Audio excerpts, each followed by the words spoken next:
Dios te bendiga en esta noche, amada iglesia.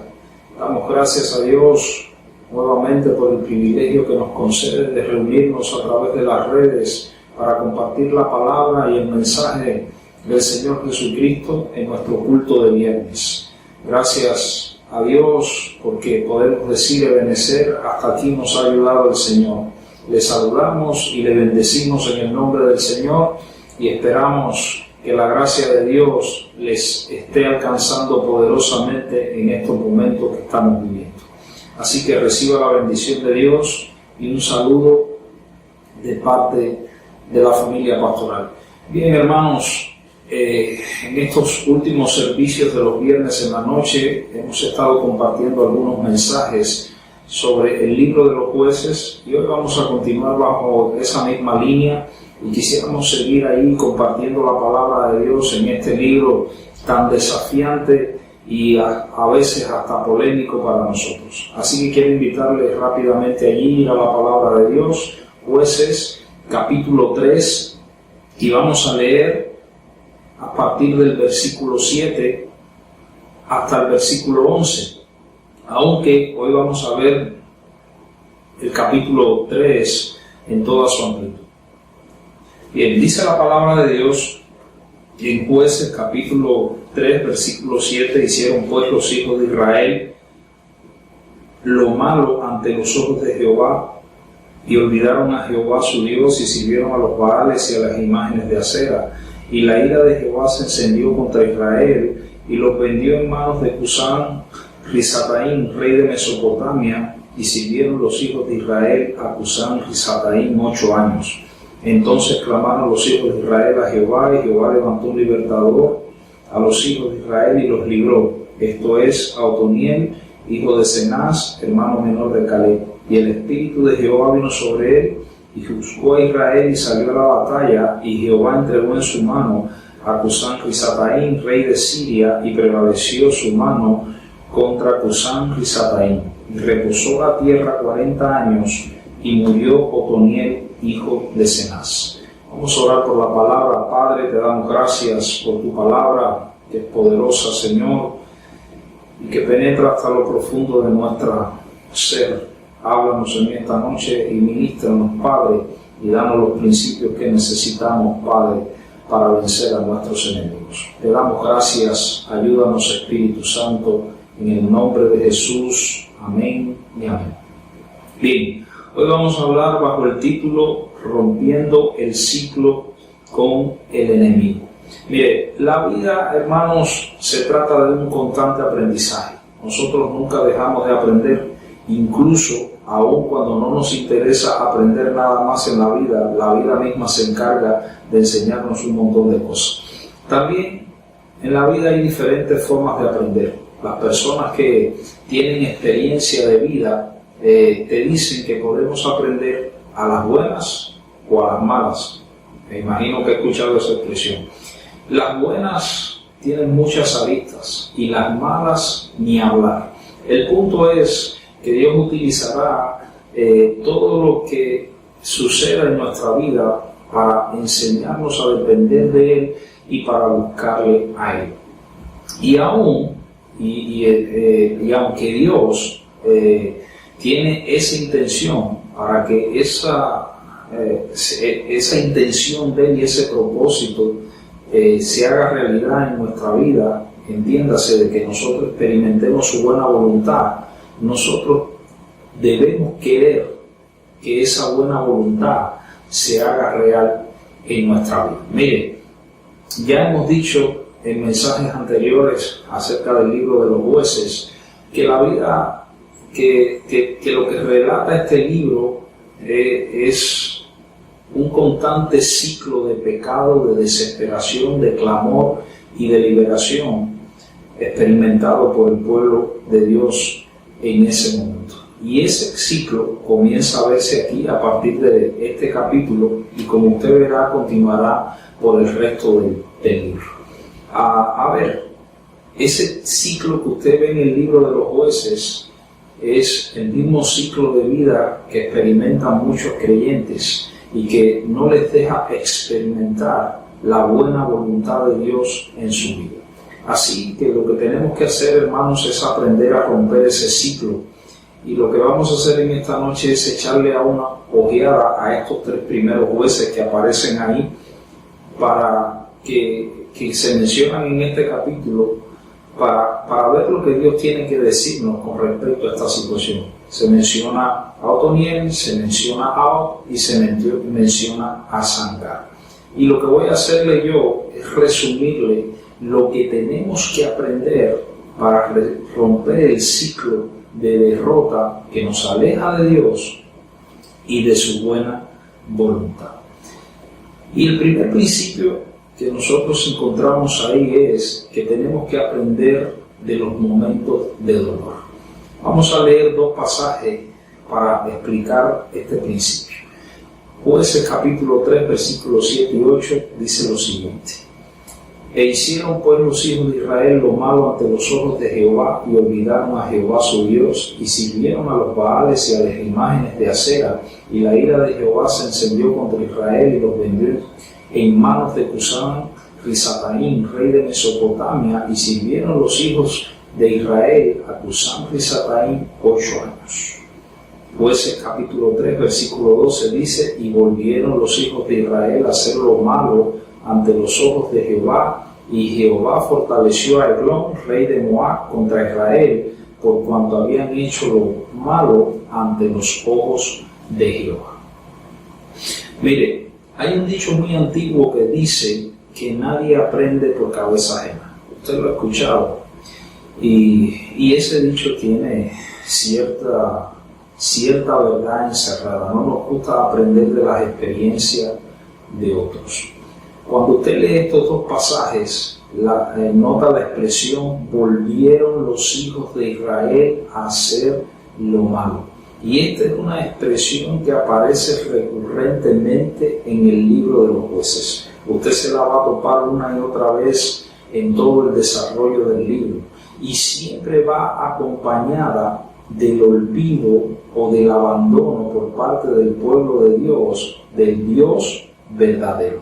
Y lógicamente esto trae consecuencias dolorosas para sus vidas. Y esas consecuencias que ellos experimentan y que experimentamos nosotros también cuando nos olvidamos del Dios verdadero, varían según la situación particular de cada cual. Para algunos, los momentos de dolor, Dios lo puede utilizar para que aprendan las lecciones que necesitan para salir adelante y romper ese ciclo de derrota que están experimentando en ese momento. Una cosa, hermano, es sufrir con propósito, y otra es muy diferente, es experimentar dolor que no conduce a ninguna parte. Yo quiero compartir 2 elementos que pueden ser importantes en este asunto de aprender de los momentos de dolor. Primero, nunca es bueno, hermano, olvidarse de Dios. ¿Cómo fue posible que esta gente se olvidara de Dios? Bueno, los ídolos llamaban mucho la atención.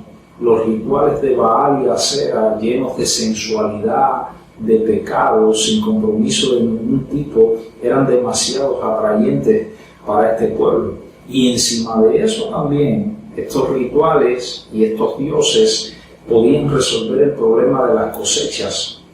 Así que parecía todo esto un negocio redondo, pero realmente era una trampa mortal. En otras palabras, Dios es sacado de la ecuación, y cuando Dios es sacado de la ecuación, Él lo que hace es apartarse del camino para que ellos experimenten lo que realmente quieren.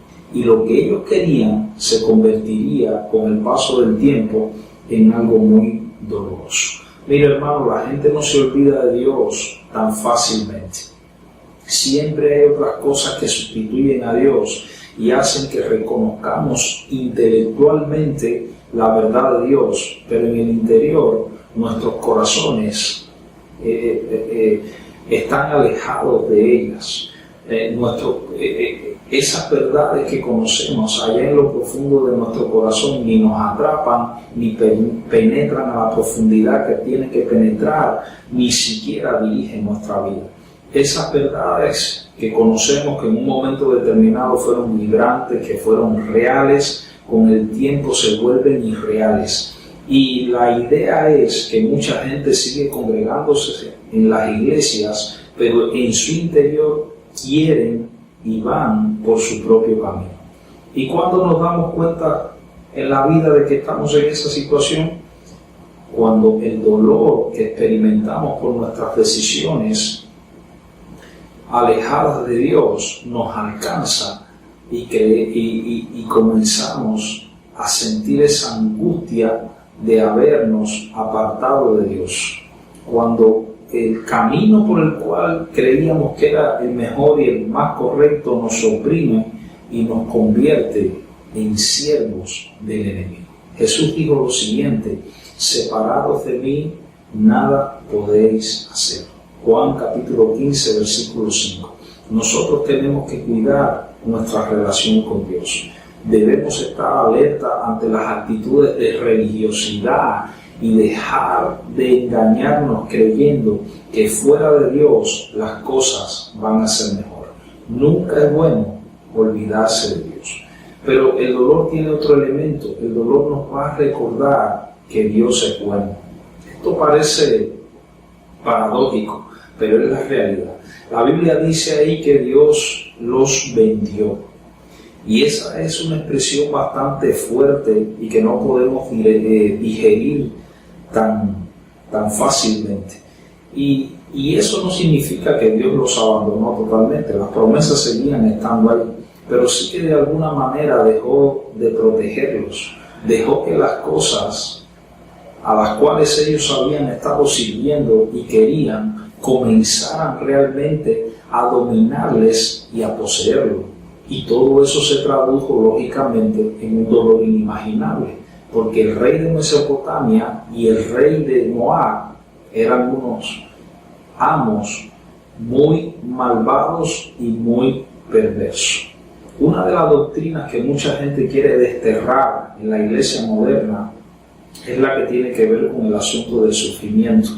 Estamos predicando un evangelio donde las personas tratan de ignorar el sufrimiento, pero la experiencia de vida y las escrituras desmienten totalmente eso. Mire, en el caso de los israelitas, su sufrimiento era causado por su propio pecado y por su abandono de Dios. Y al igual que ellos, muchos creyentes sufren y experimentan dolor al ver rota su comunión con Dios a causa del pecado y de ignorar a Dios. Mire, en la vida hay lecciones que solamente aprenderemos cuando estemos bajo las garras de los Cusán Rizataín y los Eglón de este mundo. Aprendemos que Dios es bueno y que fuera de Él solo hay opresión y servidumbre a las tinieblas. Cuando usted va al Nuevo Testamento y lee la parábola del hijo pródigo, ahí tiene un ejemplo claro de alguien que en medio del dolor reaccionó y se dio cuenta de lo malo que era haberse alejado de su padre. La Biblia dice, eso aparece en Lucas capítulo 15, versículo 16, que él estaba allí con los cerdos. Usted se imagina para una persona queriéndose comer la comida que comían los cerdos. Era un momento doloroso. Y la Biblia dice que él volvió en sí y dijo: ¿cuántos jornaleros hay en casa de mi padre y tienen abundancia de pan y yo perezco aquí de hambre? Lo que él dijo: yo me levantaré, iré a mi padre y le voy a decir: Padre, he pecado contra el cielo y contra ti, no soy digno de ser llamado tu hijo, tómame como uno de tus jornaleros. El dolor actuó como un elemento que le mostró que el verdadero amor que necesitaba en la vida lo podía encontrar en casa de su padre. El dolor nos va a mostrar que Dios es bueno y que fuera de Él no vamos a encontrar todo lo que nosotros anhelamos y queremos y que nos va a hacer bien en nuestra vida. Mire, Charles Spurgeon, el gran predicador, dijo que el dolor era el megáfono de Dios para llamar nuestra atención. El dolor es algo que queremos evitar, hermanos. y nadie quiere aprender a las malas, pero cualquier cosa de este mundo puede ser usada por Dios para transformarlo. El punto es el siguiente: no sufra por gusto. No vale la pena seguir en un ciclo de victoria y derrota constante sin aprender absolutamente nada. Aprenda de esos momentos de dolor y deje que Dios sea bueno con usted. En segundo lugar, tenemos que aprender a clamar a Dios. Jueces capítulo 3, versículo 9 dice lo siguiente: entonces clamaron los hijos de Israel a Jehová, y Jehová levantó un libertador a los hijos de Israel y los libró. Esto es Otoniel, hijo de Cenaz, hermano menor de Caleb. En el versículo 15 dice: y clamaron los hijos de Israel, y Jehová levantó un libertador a Og, hijo de Gera, benjaminita, el cual era zurdo, y los hijos de Israel enviaron con él un presente a Eglón, rey de Moab. Cuando los israelitas se vieron en medio del dolor, reaccionaron. Era insoportable. Y clamaron a Dios por ayuda. La expresión clamaron se repite también constantemente en el libro de los Jueces. Forma parte de ese ciclo y nos muestra la misericordia de Dios para con este pueblo. Ahora, uno se pregunta muchas veces si los israelitas clamaron porque realmente siempre se arrepintieron o porque en determinados momentos lo único que querían era salir del problema. El punto es que Dios envió siempre un libertador, siempre le respondió enviándole un libertador escogido por él. Aquí, en este asunto de clamar a Dios, hay dos elementos que quiero compartir con usted. El verdadero clamor implica una actitud de arrepentimiento. Cuando el dolor apretó, los israelitas se dieron cuenta que solamente le quedaba una alternativa: clamar a Dios. Pero ¿sabe una cosa? Ellos se tomaron su tiempo. La Biblia dice que primero se tomaron 8 años y después se tomaron 18 años. ¿Por qué se tardaron tanto? Porque creo que padecían aquellos que se conoce como el síndrome de la impotencia aprendida, que es la condición en la cual una persona se adapta al sufrimiento y al dolor porque siente que no hay nada que pueda hacer al respecto. La verdad, hermanos, es que siempre podemos clamar, y clamar es una oración de angustia que lleva consigo una expresión del dolor que se está experimentando. No es una simple oración telegrama, es una oración que sale de lo profundo de nuestro interior, adolorido y machacado por el enemigo y por las situaciones adversas de la vida. Y este clamor es el paso inicial para la verdadera restauración. Tiene que haber un reconocimiento y un abandono de las lealtades a los ídolos de este mundo. Es la apertura del corazón para que Dios comience a trabajar en nuestra vida. Es el reconocimiento de su señorío sobre nosotros. Es la confesión de nuestra desobediencia, pero también es la confesión de nuestra dependencia de Él. Hay dos pasajes que quiero dar y que sintetizan el verdadero clamor. Uno está en el Salmo 34:6 y dice: este pobre clamó y le oyó Jehová y le libró de todas sus angustias. Hay una condición para ser librado de nuestra angustia: tenemos que clamar. Pero Mateo capítulo 5, las grandes palabras que dijo Jesús en la bienaventuranza, dice: bienaventurados los pobres en espíritu, porque de ellos es el reino de los cielos. Los pobres en espíritu son la gente que clama y que reconoce su total indigencia espiritual delante del Señor.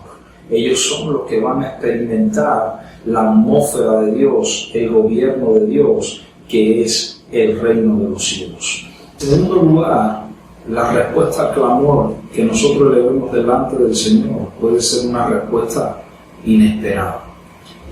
Otoniel y Og, hermanos, representan la respuesta de Dios al pueblo, pero la verdad es que nosotros nos podemos identificar mucho mejor con Otoniel que con Og. Otoniel es el guerrero que todos quieren, viene de una familia prominente, es un hombre lleno del Espíritu Santo, es un guerrero valiente, es un líder en batalla. Y Ahab, sin embargo, es, como dicen los cubanos, alguien que no lo conoce nadie. Y encima de eso, es zurdo.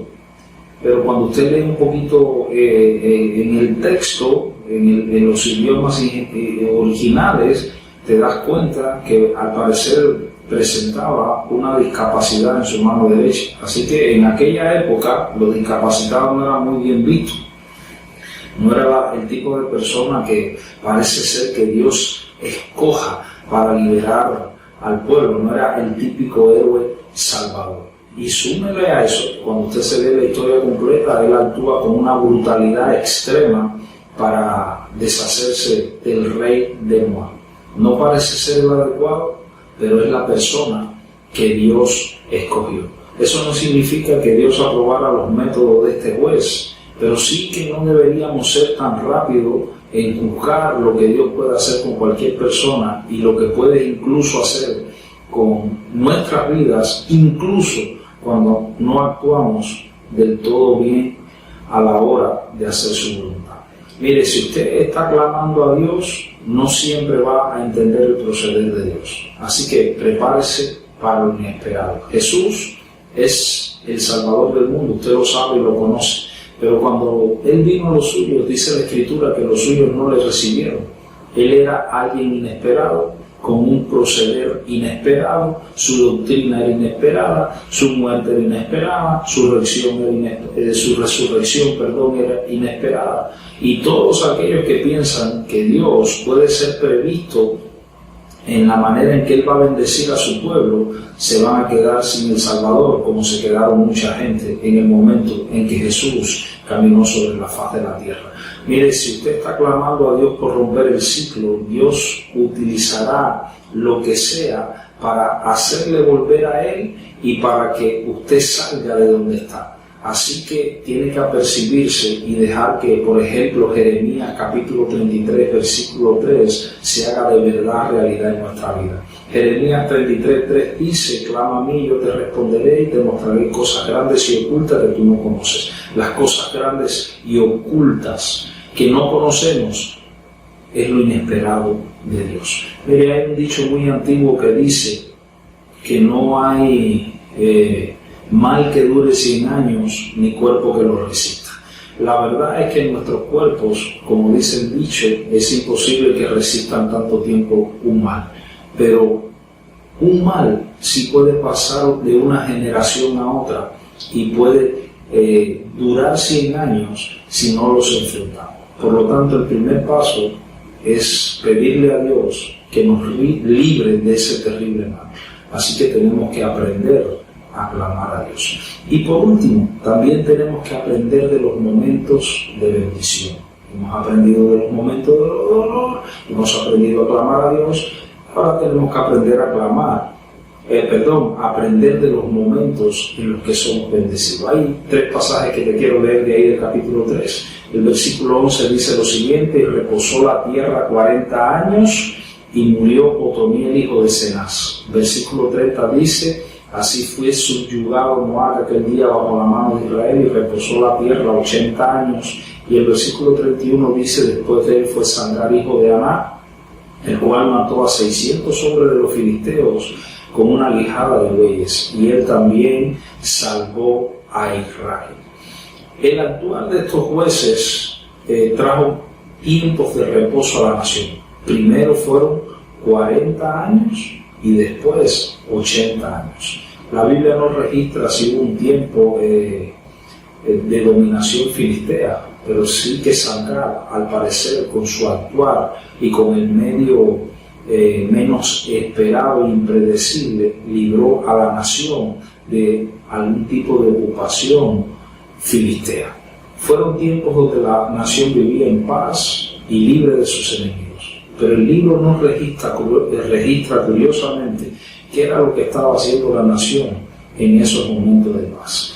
Y cuando usted lee y ve cómo se repite el ciclo, parece que no aprovecharon el tiempo para enraizarse en la fidelidad de Dios. Aquí hay dos cosas que quiero compartir con usted. En primer lugar, hermano, tenemos que valorar las bendiciones que hemos recibido. Esta nación no valoró las oportunidades que había recibido de Dios. Eso en la actualidad tiene un nombre y se llama ingratitud. No es que los israelitas no le dieron gracias a Dios por lo que Él había hecho. No, es que con el paso del tiempo dieron las cosas por sentadas y volvieron a actuar neciamente. Sus palabras dieron gracias, pero sus acciones proclamaron ingratitud a los cuatro vientos. Las bendiciones de Dios, hermanos, no nos son concedidas solamente para resolvernos los problemas de la vida. Las bendiciones de Dios nos enseñan que en la esfera de la obediencia es donde vamos a ser prosperados, es donde vamos a ser bendecidos, y que la paz, la libertad y la victoria son directamente proporcionales a nuestra relación con el Señor. Dios no nos ha dicho jamás y nunca que solamente aprendamos de nuestros errores, de nuestras equivocaciones y de las cosas malas que nos pasan. No, también debemos aprender de las cosas buenas que experimentamos gracias a su fidelidad. Hay razones más que suficientes en las Escrituras para apreciar todo aquello que hemos recibido de Dios. El salmista dice claramente en esta poderosa palabra del Salmo 103:4, dice: el que rescata del hoyo tu vida, el que te corona de favores y misericordia. Los favores y las misericordias, y cuando Dios te saca del hoyo, son oportunidades poderosas que nos revelan que Dios quiere bendecir nuestra vida. Nosotros tenemos que aprender a valorar eso en los momentos en los que estamos recibiendo y viviendo en completa bendición. Lo otro es que los momentos de bendición nos son dados para que nos preparemos para futuras crisis. Una de las cosas que debían saber los israelitas en medio de todas las situaciones que ellos están viviendo es que a pesar de toda la fidelidad que ellos mostraban por el Señor, ellos todavía estaban rodeados por enemigos y en algún momento las crisis se iban a desatar. Los momentos de bendición deben ser aprovechados para prepararnos espiritualmente. Aunque no lo veamos así, las bendiciones, hermanos, son oportunidades de Dios para prepararnos. Nosotros podemos haber ganado muchas batallas, pero la guerra por nuestras almas todavía no se ha terminado.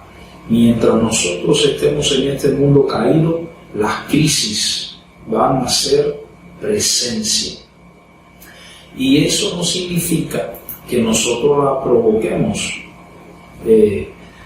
pero también deberíamos tener un andar prudente y un actuar prudente para que no suceda. Ahora, aun cuando nosotros no la provoquemos, debemos prepararnos para cuando ella haga aparición. El llamado de Dios en el Nuevo Testamento siempre es aprovechar el tiempo, y dice porque los días son malos. Y en estos momentos que estamos viviendo tan complicados, esa es una palabra bien pertinente. Yo siempre recuerdo las palabras de Jesús al llegar a Jerusalén. Hasta ese momento, es decir, cuando Él va a entrar ya en la semana de la pasión, hasta ese momento Israel ha disfrutado lo mejor del cielo. Pero Jesús iba a morir, iba a resucitar, iba a ascender, y ellos iban a tener que tomar una decisión ante todo lo que se avecinaba. Debían aprovechar ese momento de bendición, pero la Biblia dice, y las palabras de Jesús los demuestran en Lucas 41-42, capítulo 19, que ellos no querían. Jesús llega a Jerusalén, la Biblia dice que llora sobre esta ciudad y le dice: oh, si tú conocieses al menos en este tu día lo que es para tu paz, pero ahora están encubiertos a tus ojos. El tiempo dictó que las palabras de Jesús eran reales y los romanos arrasaron esta ciudad, y solamente Dios sabe cuántas personas se quedaron sin experimentar al Salvador de su alma. Hermanos, los buenos momentos son para disfrutarlos, para regocijarnos en ellos, para darle gracias a Dios, pero son tiempos para mantener nuestras lámparas con suficiente aceite, porque en algún momento lo vamos a necesitar. Y termino en esta noche Nosotros hemos visto hasta ahora un pueblo que vive con el enemigo, un pueblo que imita al enemigo, un pueblo que ha enfrentado al enemigo, pero a pesar de todo eso vuelve a un ciclo de derrota. No logran mantener la victoria. Eso le puede pasar a cualquier creyente, pero de todo, hermano, en esta vida se aprende y no estamos obligados a cometer los mismos errores. Si usted se fija, se dará cuenta que las derrotas no son porque Dios no ha sido fiel, sino porque ellos se han olvidado del Dios que siempre ha sido fiel. Una derrota, hermano, no es el fin de la carrera. Una derrota puede ser el comienzo de aprender a derrotar al enemigo. Así que el llamado de Dios en esta noche es: aprende lo más que pueda, porque en Cristo Jesús nunca se acaban las enseñanzas. En Cristo Jesús eres más que vencedor. Así que Dios te bendiga en esta noche. Quiero orar por ti, porque a lo mejor estás en el ciclo y quieres comenzar a romper. Padre, en el nombre de Jesús, abre los ojos del entendimiento de aquellos, Padre Celestial, que están experimentando este ciclo de derrota en sus vidas. Te pido, Padre, que ellos puedan ver, que tú les enseñes y ellos puedan aprender allí en medio del dolor a clamar a ti, Señor, que tú eres un Dios fiel, que quieres bendecirles poderosamente. Ministrales y llénales con tu presencia, Padre. Y te doy gracias, Señor. En el nombre de Jesús, amén y amén. Dios te bendiga, Dios te guarde y la paz de Dios sea contigo. Amén.